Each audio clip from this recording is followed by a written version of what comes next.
In this video, we'll get ready to do our floor plans by first setting up our levels that we can use as reference planes. I've gone to the project browser and opened up the South Architectural Building elevation. The levels are elements we can use as reference planes to create our floor plan.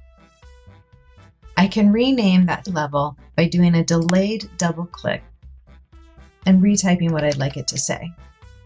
These levels have associated floor plans with them. I'll right-click on a level and say, Go to Floor Plan. It opens up this architectural floor plan, which in my browser I can see here.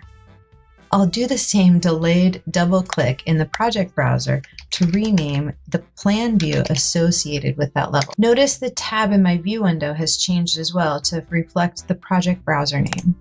I'll go back to my South Elevation view. To create new levels, I'll go to the Architecture tab, find Levels. Before I create the levels, I find it helpful to uncheck this Make Plan view. We can always create them later.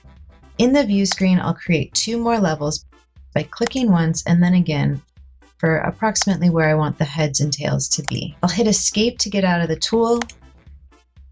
I can do my delayed double click to rename the levels.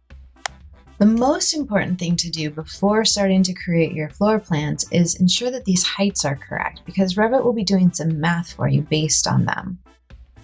Our first floor plan is set at 0. That's how we like it to be. The second floor, I'll click on the value and I can change the value by simply typing what I want it to be. We'll come back and clean up this view later when we get to elevations, but for now, we're ready to go to floor plans. In this video, we went through renaming our existing levels and the views associated with them, as well as creating new levels. Most importantly, we confirmed levels were the correct elevation. I hope this helps.